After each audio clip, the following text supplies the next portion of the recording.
evening. My name is Brett Stalkup. Welcome to Choices Podcast. You can find us at choicespodcastofficial.com, or you can find us on Facebook on Choices Podcast Group. You can find us on YouTube. We are here to help you make better choices in your personal, professional, and relationship part of your life. We're growing like a weed. People love this podcast. We try to keep it real. We're going to have a great time tonight. The name of the show is Commitment. And in a second, the Reverend's going to introduce our wonderful guest. And before we do that, let's get to Carcass. Carcass. Yes, sir. Man, all love, Carcass. It's all love here. Okay. You ready for the lyrics? Yeah. All right. Well, I went out on a limb, but I rely on family now because I got a whole family sitting in the room. And this is what they gave me. Social distortion. Let it be me. Kind of fits in with our theme tonight. And because of the circumstances of our guest and his fun history, I think this fits. Let it be me. Social distortion. It says, I've been in love, but now I'm waiting. Don't ever want to worry about a thing. I sit at home and I wonder, will I rise or will I go under? And then the chorus is, let it be me. If you're lonely, let it be me. You're one and only. Let it be me to satisfy you. Let it be me if you're feeling blue. Second verse. I've seen you around, but you don't know me. I've watched your life, but you can't always see. I'll try, girl, to love you. And then when we die, we will have loved too. Then it repeats the chorus. And then the last verse is, your friends talk bad about me. Your folks say it's not supposed to be. Girl, your life is going by fast. Try to make it last. And then you repeat the chorus. Now, I don't know that all has anything to do with any of us, but I just thought it was interesting, especially, and we can probably get into the choice that Sean had to make in public in an international setting later in the show, but I just thought that seemed to fit. Okay, Reverend, meet my dear friend, Denny Brewer. We practice law together. We do everything together. I've known him forever when his hair was very, very long. He knew me when I had an afro. So, wait, you had an afro? Dude, it was crazy. I may have blocked that out of my memory bank. I don't know, Brett. What's going on? You got to introduce Sean. Yeah, well, let me tell you, this is kind of a hard introduction because I don't know where to start with this guy. I mean, he's 40-something, maybe on the low side of that.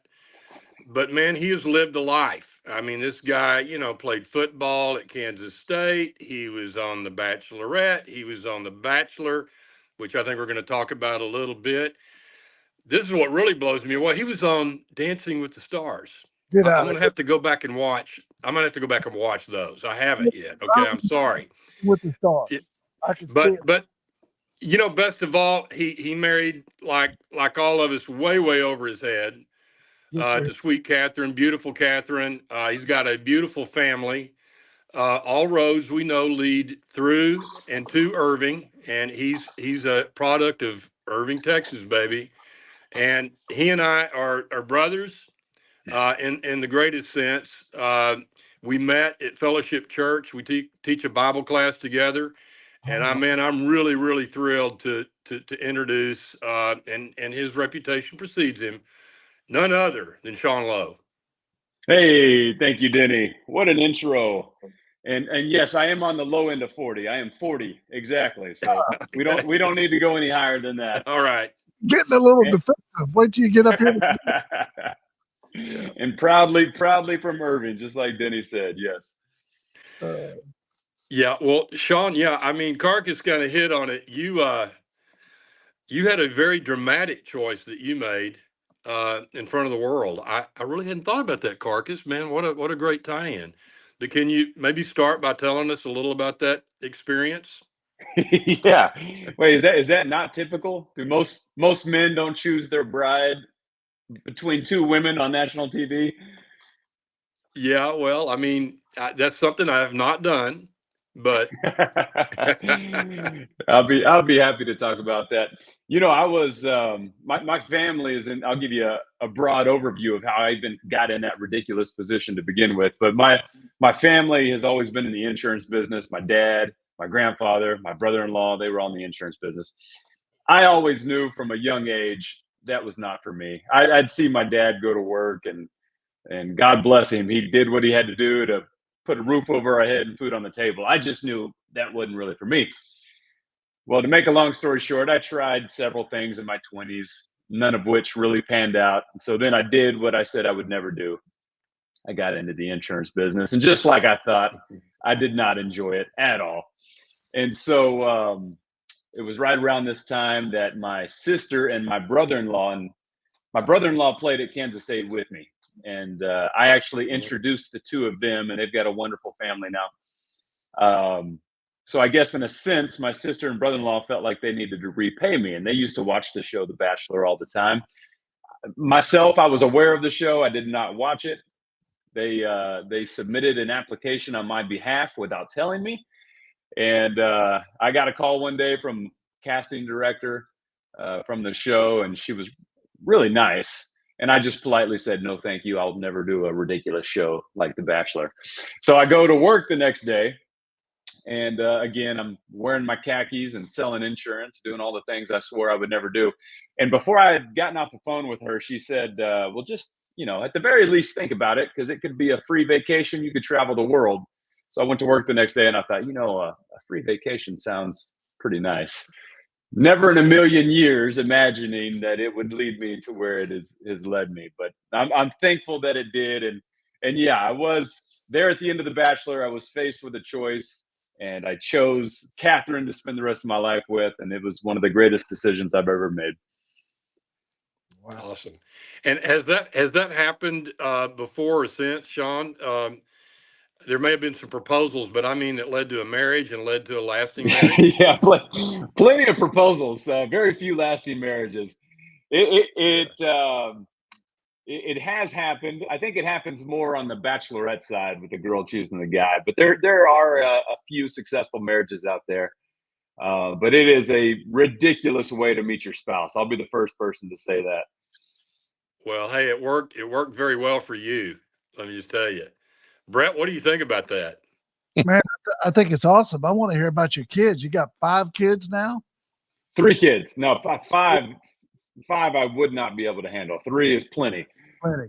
I was going to say he's been hiding 2 somewhere if he has 5. But yeah, I've got 2 boys, Samuel and Isaiah, and then the best of all is my little girl, who's Mia. She's 4 years old. So 8, 6, and 4.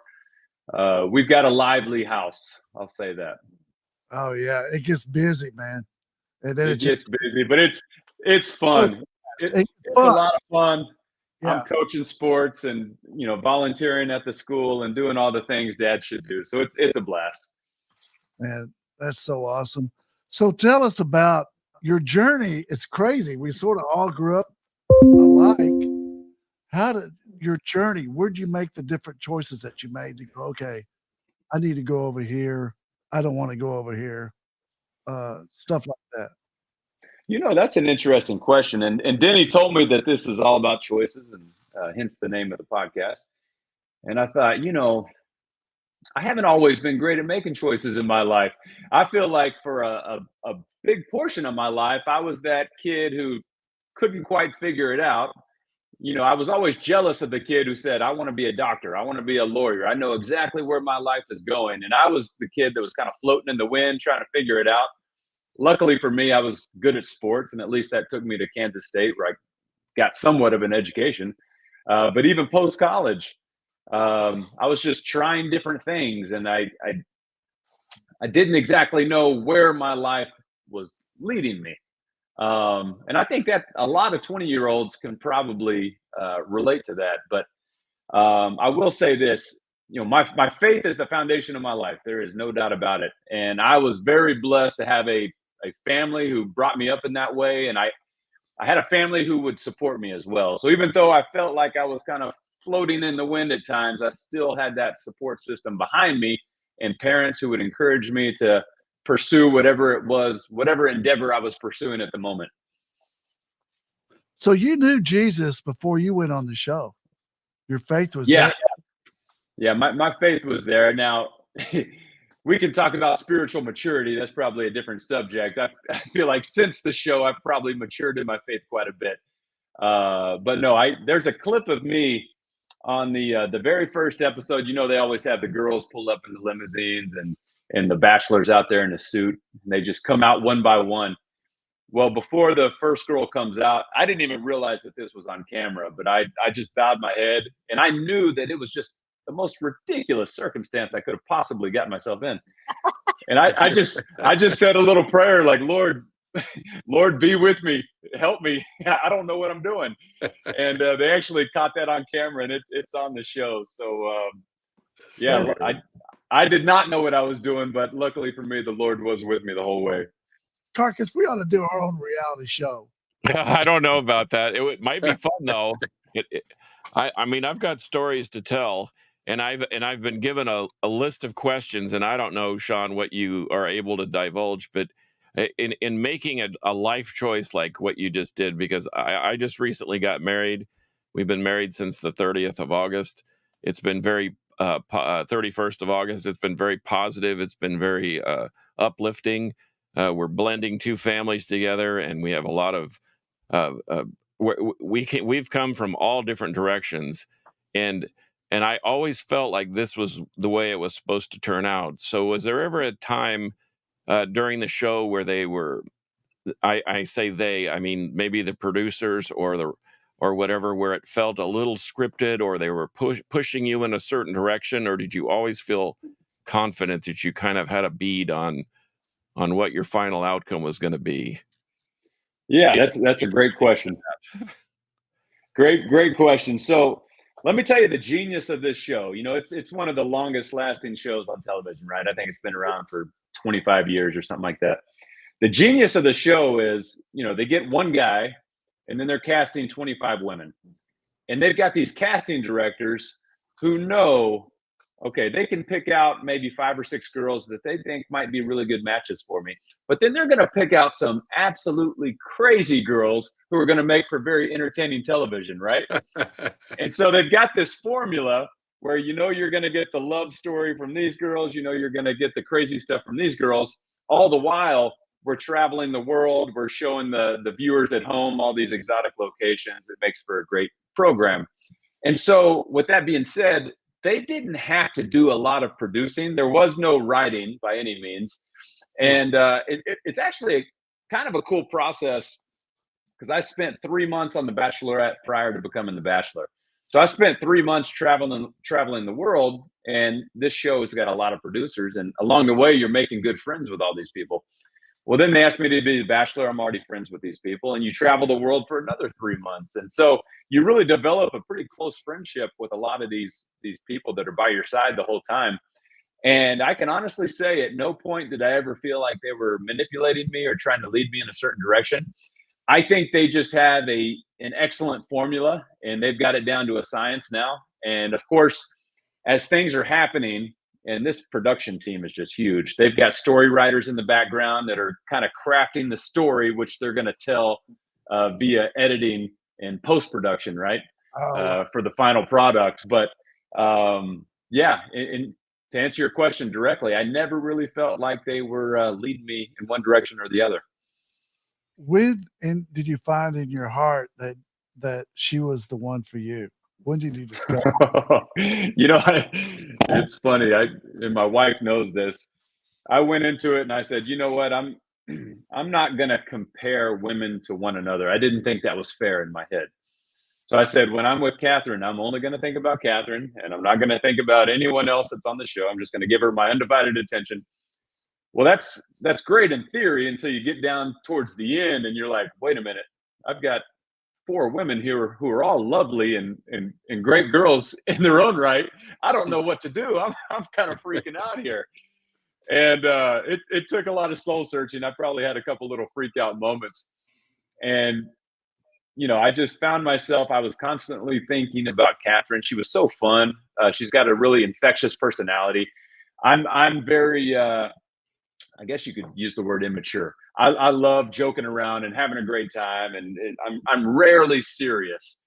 And she's got a similar energy. And together, I mean, we're a handful.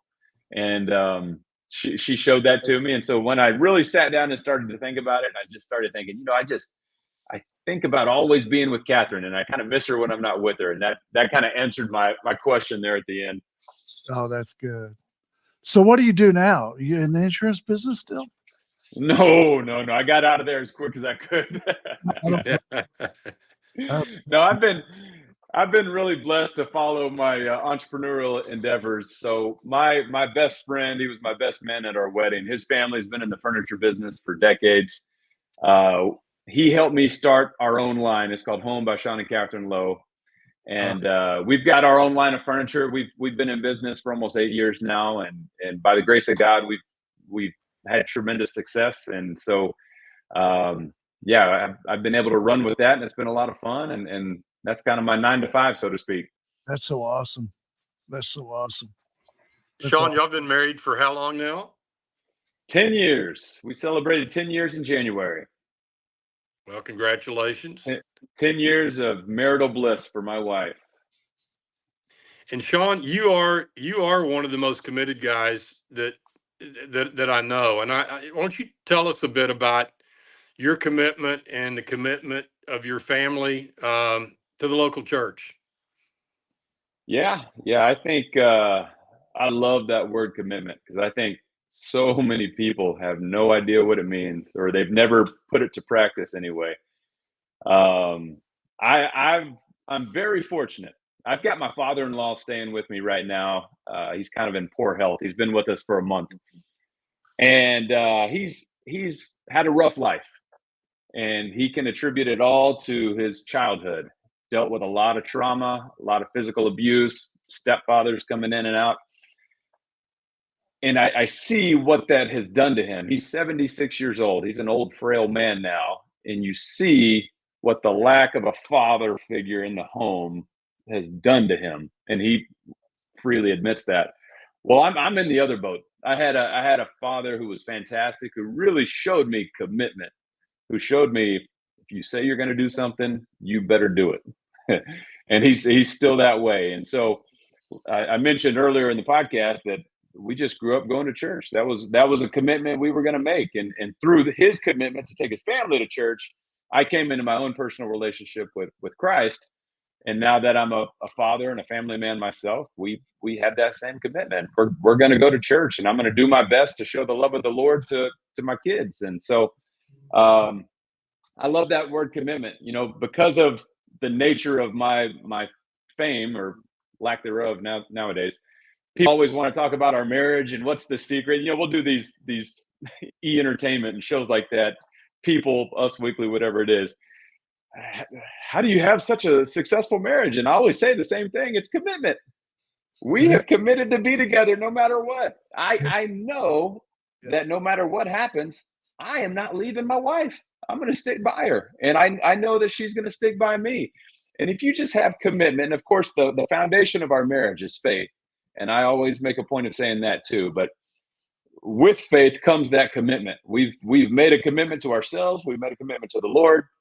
There's nothing that's going to break us. And then what you find is, if you start living your life like that, and that's how you approach marriage, is you want to be the best spouse you can for your spouse.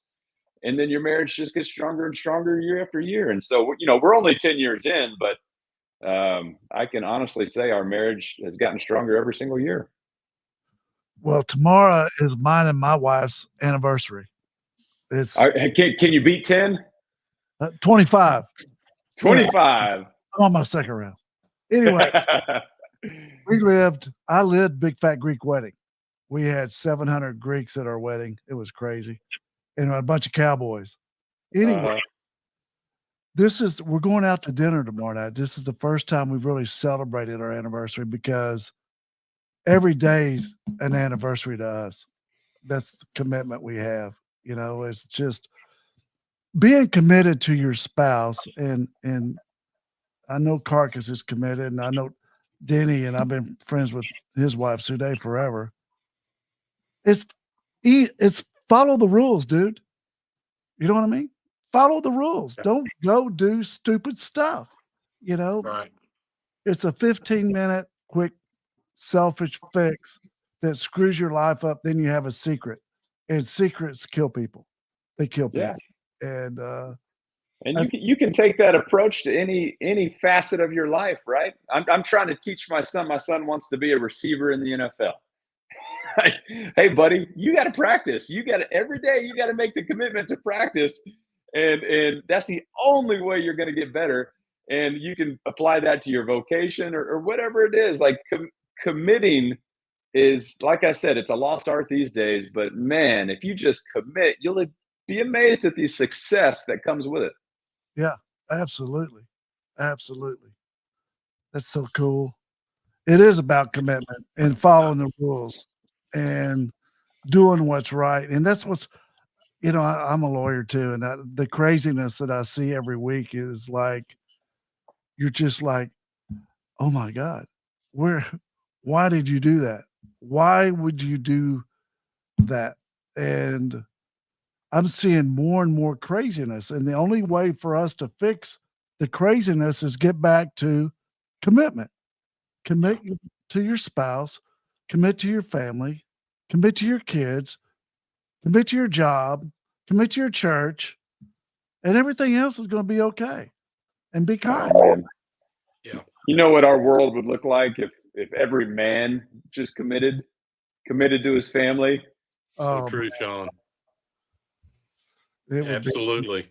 So, Sean, we've had some really cool guys on the show that sound just like you, and I'm so happy your father was like that. I mean, very seldom we hear a lot of that kind of stuff. I sort of went down a different road. I raised girls, and I didn't want any yelling or any violence in my home. And my wife is the same way. So we've always toned it down, and I've raised my girls without touching them, and it can be done. Just follow the rules, be nice, have fun, and it's all cool, Yeah. It's cool. Well, I'm still working that part out because my kids don't listen. So you might have to come over and do some parenting in my house. There's a fine line there. My kids think I am crazy. And well, that's because you are, Brett. Let's face it. Yeah. You're a little Pretty bit smart kids. You're not conventional. I tell people all the time, I'm worthy, but I'm not conventional. No. And the people don't understand the difference. They think that you have to look or act or be a certain way. And of course, I act a certain way too. But finding that once you commit, there is this aspect of continuing that commitment. As Sean mentioned, if your son wanted to be a wide receiver in the NFL, he's got to work every single day, and nothing happens all at once. And so as you make that commitment, you have to push forward and increase. And my daughter, as we've talked about a million times, she's into physical fitness. That's her lifestyle. She is very committed to the gym, but she'll be the first to tell you that you're gonna fail, but that doesn't mean that your commitment's over. You just re-up and you move forward. Resistance develops strength. And there's no all at once in life. You have to continue to move along. I mean, you don't enroll in kindergarten, have a master's degree at the end of the year. I mean, it's a process. That's right. Sean, And you're going to have your ups and downs. I mean, let's talk about marriage for a sec. You're going to have your ups and downs. And Suday and I have been married. I do have you all beat in this category, one of the few categories I could beat you all in. But I think it's 43 years. And, we've had our share of ups and downs. And I will be the first to admit Suday's a very easy person to live with. I'm not near as easy as she is. However, both of us, when we went into this marriage, it was like, this is forever. This is it. And no threats of divorce, not even using that word. I'm a big one for never use that word, never make that threat. And this is a lifetime commitment. And you're going to have some times, right, where you hit some walls. You push through them, and once you break through those barriers, and man, if you've gone through a long marriage and you haven't had some, then something's probably wrong with both of you. But you're going to have them, but once you push through them, oh, it's a little sweeter, and then it gets a little sweeter and a little sweeter. So too many people quit, if they just push through. Does that make sense? Yes. But Sean, what I hear him saying, he learned from his mom and dad how to be committed to God, committed to his family. After commitment comes a vision. You vision what your marriage, what you want it to look like. You vision what you want your kids to look like. And if you stay on that road of commitment, then your vision is going to come true. Yeah. Now, it helps a lot to marry the right person. Let's just get that down, right? It does. You really need to make a good choice there, folks, right? Going into this deal. I'm going to be quiet because I've had a few cracks at it. That's okay. And I think I finally got it right. In fact, I know I got it right. I have no doubt about it. Amen. Can we have a moment of silence for broken pickers? That's the guys with the broken pickers out there. Mine was broken for a long time. And then my mother told me, this is what you need to do. And I followed her good suggestion. And here we are. Good. Hey, and speaking of like really great choices in marriage, I mean, I don't want to put anybody on the spot, but we've already discussed, Sean, we really want Catherine on the podcast at some point in time in the future. What should be a much better guest than me. Well, I'm sure that's true. But so what kind of chance do we have? I think you got a pretty good shot. I'll put in a good word for you. Awesome. Sean, you ought to be so proud of yourself, dude. That being at Davis and going to school at J.O. Davis, and then look at where you are now. I mean, that's amazing. I love it. I love it. I tell my wife all the time, we live in a nice part of town, and I get the feeling sometimes she doesn't really grasp how I grew up. So I'm constantly trying to tell her. But you know what? Even as a young kid, most of my friends came from single parent households, sadly. And so even as a kid, I had this appreciation for what I had because I looked at my parents, and my friends who didn't have dads in the home always loved coming to my house. My mom would open up the house to them, of course. And it just made me appreciate what I had. And so I love the fact that I come from Irving, and that particular part of Irving there by Bear Creek. I love it. I think it makes me the man I am today. Dude, I love it too. I think you're right. I got to look at my blessings sometimes. Absolutely. I want to have coffee with you and Denny one time, and I'll make Sean laugh. I'd love that. Yeah, we can tell some stories. We can tell some great Irving stories. Some maybe not on this podcast. Well, come down to the job site, and we'll have an early lunch, so I can feel part of Irving like you guys. That's a deal. So, what bad choices will you try to tell your people to stay away from, Sean? You talked about your faith and the good, and I love all that. But what are some of the bad choices you would ask them to stay away from? Oh man, right off the top of my head, my son got baptized on Sunday. It was one of the best days of my life to see my 8-year-old make that choice and to get baptized. It was great, and I was telling Denny mentioned that we teach a Bible study together, and so I was telling the Bible study class, my prayer has always been that my kids will accept the Lord at a young age, but that they'll also avoid some of those sinful pitfalls I was not able to avoid myself. And so I think in my teens and 20s, I showed a lot of immaturity, spiritually and otherwise. I just, I was at times running with the wrong crowd. I was in the Dallas nightlife and just doing things I should not have been doing. And I hope my kids don't fall into that trap, because nothing good comes from it. I really admire those people. And I know this is not the case with everyone here, but I admire those people that find the love of their life when they're in high school and commit to them and, get married soon after. And they've got 5 kids by the time they're 25. I wouldn't mind seeing my kids go that direction. Oh, that's awesome. No, absolutely not. I know a couple. I mean, two come to my mind, and it's an awesome thing. And I mean, it's great to hear the story, right, about how, man, I was doing this, I was doing that, and then I turned my life around. Great. But to hear the story from that person that, man, I did it right from the get go. I mean, I wasn't perfect. I certainly had my faults, but man, I stayed on the righteous road from junior high through marriage and from there on. And that's pretty special. And That's something to, yeah. Denny, that just ties back to commitment, right? If you make a spiritual commitment to follow the Lord, well, hopefully you can stick to that commitment. There were times where I did not, and I'm ashamed to say so. But like you said, I've luckily I've learned from it and I've grown from it. But yeah, I'm hoping my kids can stick to that commitment. And it's living the best life too, right? I mean, we think, as my buddy Reverend Ed Young says, and has said many times, this, that, and the other can be a lot of kicks, but man, the kick back is pretty tough. And I mean, that's just a fact.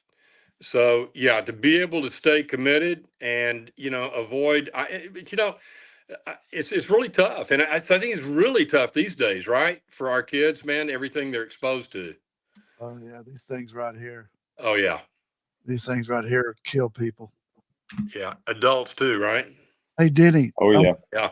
I'm gonna take an opportunity to tell you, I always looked up to you, and I knew that about you. But I didn't find Jesus till later. I had to get flat. I was one of those guys that had to get flat on the road. It's like, can anybody help me up here? And that's what I really took over to the Lord. Well, and the awesome thing, Brett, is then you took that and you used it for good. I mean, because I'll tell you, I'll say this about Brett Stalkup. He's got a heart as big as Texas, and he's a very tough trial lawyer. You don't want to go against him. He loves his clients, and he works for them. And I love that. And yeah, you've been around the block a couple of times, and you can either let that drag you down, or you can learn from it and use it in life. Yeah. In our business, you got to compartmentalize, and then you go home and you say, "Hey, it's all good. We had a good day, no matter what." Yeah. I think we all need to compartmentalize. Probably, I know for a fact now that I have someone in my home that sees me walk through that door, and they can tell immediately if my day's been a great one or a not so great one. And I'm a big fan, kind of like I said. Sometimes I sit in church, and as much as I listen to what's happening, I have my brain starts to work, and I start to wonder about the momentum in my life, and I wonder what direction, where is it swinging, and sometimes it swings a little slower, and sometimes I need to pick up the pace a little bit, but I think that compartmentalizing is a good thing. It helps us figure out where we need to adjust, but man, that whole thing with I'm thinking about the word commitment again, like we've been discussing, and boy, that is once you commit to improve and keep the momentum headed in the right direction. I think that's very important, and that's kind of what I'm trying to do. I'm trying to reinvent some things in my life, and I take things personally because I have a passion for life, my job, for my hobbies, the things that I do, and man, if you don't stay focused on the important things, some of those things can get you off the beaten path. So I like the idea, and unfortunately, like all of us, sounds like I was born of goodly parents, as they say in the scriptures, and 66 and a half years later, they're still. I've never seen them yell at each other. I've never seen them fight, and I know they've had disagreements, and I know they've had to have those private discussions. But you know what? They were always there. They had committed to making sure that their children had a place of respite to go in even in the bad times. And as we circled back around from some of our crummy decisions, they were there with open arms. And so as a parent, boy, that's exactly where I'm at. And now I have 2 youngsters involved, and a new wife, and I remember that example, and I'm committed to them just like my parents were committed to me. But anyway, Good. I want to talk about our quote of the day real quick. I always like Okay. to end the show with the quote of the day, but I want us to, because I got a fellow Irving out here, and I can promise you this man has worked for everything that he's ever gotten. Have you, Sean? Have you worked for everything? Now you're talking to someone who was in show business for a while, so I'm not sure that's accurate when describing me. So the quote of the day is head down and tail up. And I want us to talk about it a little bit. I'm going to tell you how it works in my life. Head down, tail up. Whenever things start going crazy, I put my head down and my tail up, and I work right through it. You know, it's same at my house. Anytime something gets a little crazy, I put my head down, I put my tail up. And that's the problem that I have with kids today, the younger generation. For me to get to point A to point B, I'd say, Sean, I want to get this in B. You say, fine, dude, how you going to do it? Tell me. Give me the 3 things you're going to do to make it happen.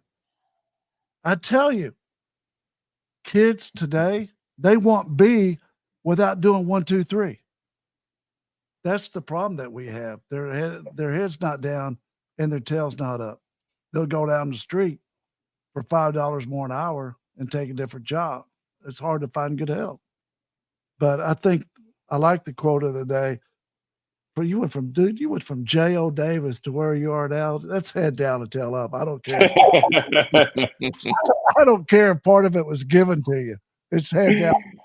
Well, I know you did a little of that when you were playing collegiate football, right? I mean, I think you had to do a little of that work. Well, they definitely worked me, that's for sure. Probably literally head down and tail up, right? Yeah, quite literally. You know, Yeah. Speaking of football, Coach Snyder instilled a lot of things. I played for one of the most legendary coaches of all time, Coach Bill Snyder, and he was no nonsense, as old school as it got, and he instilled a lot in me that stick with me today. To this day, I'm 15 minutes early to every meeting I'm supposed to be at. I think it drives my wife crazy because I'm passively aggressively kind of looking at my watch. She's like, babe, we got plenty of time. Don't worry. But I like that quote, and I think you're exactly right. I think, man, if we could just more people to put their head down and work hard, we'd be much better off. Every once in a while, it's good to look up, see what's going on. But look, for us to make change in the world that we're living in today, we got to put our head down or tail up.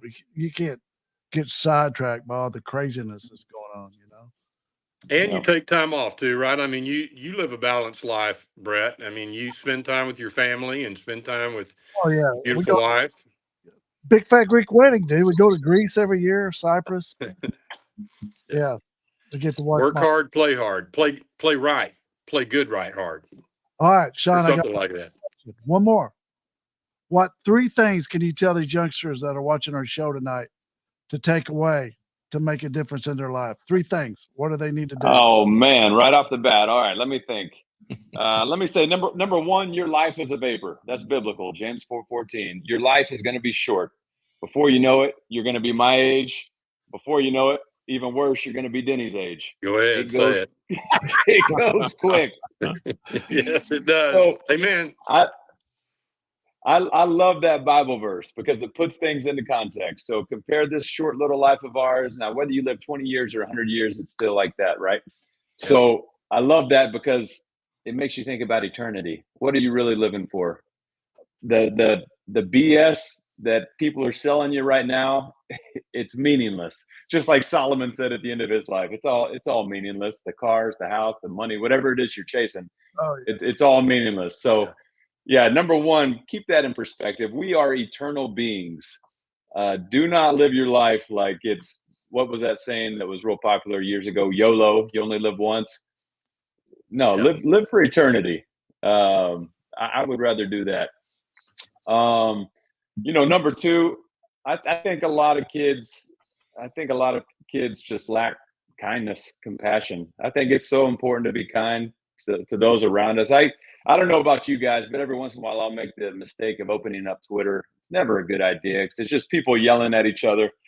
I try to follow politics as well as I can, and Twitter's usually the way I do that. But it's just a bunch of angry people who are always mad, who are always yelling, who are always saying bad things, and then people are taking this in, and then they go out in their normal lives and they're treating people on the streets like that, and it's just, our world needs more kindness. So be kind. Be kind to the elderly neighbor. Be kind to the person across the street that needs a friend. Just be kind. And then let's wrap it up. Bring it full circle. Let's say number 3, commit. What do you commit to? Well, first I'd say commit to the Lord, and then second, just commit to being a good person. Commit to serving your community, serving your church, serving your friends. I think so often people who their house is in disarray, and so they latch on to these big social projects, right? But their life is a mess. Start with your own life. Start with the people that are in your house. Start with the people around you, your community, and then work on solving the world's problems. But if we just got our own houses in order first, I think the world would be a lot better. All right, that's it. 3 things. Oh, that was awesome. But you know what I'm hearing when he described it was a kindness Ponzi scheme. I love it. It starts with and it goes out to the next, to the next. That's all that we can control. Carcass, write that down. Ponzi. I'm writing it. That's what if you see our heads down, Sean, that's what we're doing. It's not that we're not paying attention. I'm writing notes because a sharp pencil's better than a dull mind. You can ask anybody on that one. We appreciate you being on our show. You're so awesome. I was excited to have you, and I hope you've had fun. It's great to meet you, and I want to go have coffee with you and Denny sometime. And well, I've had a blast, and I appreciate you having me on. You bet. All right, y'all. Thank you for watching the show, and be sure to subscribe to Choices Podcast, like us on Facebook, or whatever. Help us grow. Thank y'all. All right. Thank you, Sean. Thanks, guys. See you, Denny. See you, Brett. Thank you, bud. Yeah, bye-bye.